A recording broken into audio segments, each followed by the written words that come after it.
Hello everyone, welcome to our channel IVLegal. In our today's video, in continuation to Indian Evidence Act lecture series, we are going to discuss section 95 of Indian Evidence Act. तो बात करते हैं section 95 की. So in our previous videos we have discussed a difference between patent ambiguities and latent ambiguities. जहां पर हमने बात करी थी कि patent ambiguities are those जिसमें ambiguity on the face of it दिख रही है, डॉक्यूमेंट के अंदर ambiguity on the face of it है, सामने से दिख रही है, और लेटेंट एम्बिग्विटीज में उसके अंदर उसके एग्जीक्यूशन के टाइम पे किसी वर्ड के अंदर कोई लेटेंट एम्बिग्विटी दिखाई देती है तो वो लेटेंट एम्बिग्विटी मानी जाती है, तो एम्बिग्विटी को लेटेंट माना जाता है. ठीक है, तो अब बेसिकली पेटेंट एम्बिग्विटी और लेटेंट एम्बिग्विटी जो डिफरेंस थे उसमें हमने एक बात करी थी कि latent ambiguities are discussed under section 95, 96, 97 and so on, और पेटेंट एम्बिग्विटी की बात सिर्फ सेक्शन 93 और 94 पे खत्म हो जाती है. तो in order to continue the aspect of latent ambiguity which is covered under section 95 of Indian Evidence Act, we are going to discuss today section 95. Section 95 बताता है कि evidence as to documents unmeaning in reference to the existing fact. तो basically ये बताता है कि document की जो लैंग्वेज है वो बहुत प्लेन है, सिंपल है, और वो फैक्ट्स पे अप्लाई हो रही है, बट उसको जब फैक्ट्स पे हम अप्लाई कर रहे हैं तो उसका जो मीनिंग निकल के आ रहा है वो डिफरेंट आ रहा है. जो पार्टीज जो अग्रीमेंट में आई थी उस डॉक्यूमेंट के अंदर वो जो मीनिंग इंटेंड कर रही थी वो मीनिंग नहीं निकल कर आ रहा है when the language of document is applied to the facts of the case. On the application of language to the facts, the meaning which is being drawn out is completely different. तो उस case में आप evidence दे सकते हैं ये prove करने के लिए कि क्या उसका मीनिंग निकलना चाहिए था.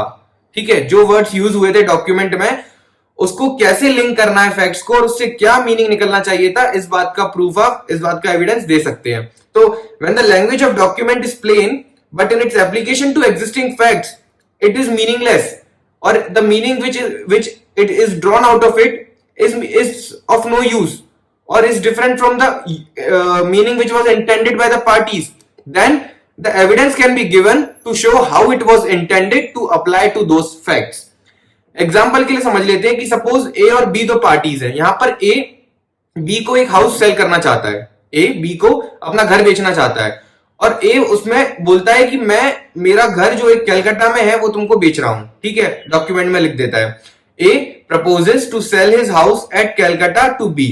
अब उसके बाद पता चलता है कि ए का कलकत्ता में तो कोई घर ही नहीं है, लेकिन साथ में यह भी पता लगता है कि B from the date of execution of that document जिसके थ्रू सेल हुई थी, from the date of execution of that document B Delhi में रह रहा है जो उसने ए से घर खरीदा था.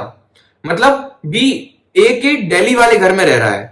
तो इससे ये समझ में आता है कि वहां पर जो डॉक्यूमेंट में जो कलकत्ता वर्ड यूज हुआ है वहां पर दिल्ली होना चाहिए था, क्योंकि since the date of execution of this deed the house which was situated at Delhi was in position of B, जो ए सेल कर रहा था, जो ए प्रपोज कर रहा था सेल करने के लिए. तो उस डॉक्यूमेंट में वर्ड जो दिल्ली जो कलकत्ता यूज हुआ है उसकी जगह दिल्ली यूज होना चाहिए था. ये इंटेंशन पार्टीज इस बात का एविडेंस दे सकती हैं ये प्रूव कराते हुए कि क्योंकि दो डॉक्यूमेंट में मेंशन्ड है कि ए यहां पर अपनी कलकत्ता की प्रॉपर्टी को बेचना चाह रहा है बी को, बट बी क्योंकि from the date of execution of this document was in position of house situated at Delhi and that house was belonging to A prior to this sale. ठीक है, तो मतलब कि इससे साफ समझ में आ रहा है कि, और एक और बात कि ए के पास कलकत्ता में कोई घर ही नहीं है. तो अगर ए के पास कलकत्ता में कोई घर नहीं है और ए जो घर बेचना चाह रहा है बी को, बी उस घर के पोजीशन में है और वो घर दिल्ली में है, दैट मींस कि वहां पर जो घर था उसकी बात कौन सी जगह की हो रही है, दिल्ली की. तो यहां पर द वर्ड दो the language is very clear कि ए यहां पर घर बेचना चाह रहा है बी को जो कलकत्ता में सिचुएटेड है, बट जब उसको फैक्ट से लिंक कर रहे हैं तो वो मैच नहीं कर रहा है ना, उसका सही मीनिंग नहीं आ रहा है, क्योंकि घर तो कलकत्ता में है ही नहीं ए के पास घर है दिल्ली में.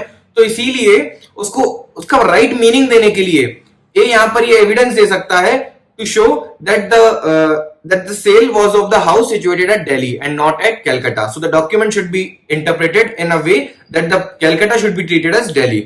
सो इस चीज का एविडेंस वो दे सकता है. तो यही इस एम्बिग्विटी को बोलते हैं लेटेंट एम्बिग्विटी. मतलब डॉक्यूमेंट प्लेन था, एप्लीकेशन ऑफ फैक्ट्स हो रहा था, बट जब उसको फैक्ट्स से अप्लाई कर रहे थे तो उसका इंटेंडेड मीनिंग नहीं निकल रहा था, तो उस कारण से वो एम्बिग्विटी लेटेंट एम्बिग्विटी थी. आप लेटेंट एम्बिग्विटी को करेक्ट कर दें उसके बाद वो डॉक्यूमेंट वैलिड माना जाएगा. तो वो करेक्ट कैसे हो सकता है, ऐसे एविडेंस देके एज अंडर सेक्शन 95, जहां पर आप उसके इंटेंडेड मीनिंग को कोर्ट के सामने दिखा सकते हैं by way of presenting evidence. तो बस आज इस सेक्शन को ही डिस्कस करेंगे। अब अगली वीडियो में मिलेंगे जहां हम बात करेंगे सेक्शन 96 की। And that's how will complete our Indian evidence act lecture series. अगर आपको वीडियो पसंद आई then don't forget to subscribe our channel and hit the bell icon for regular updates. Good bye.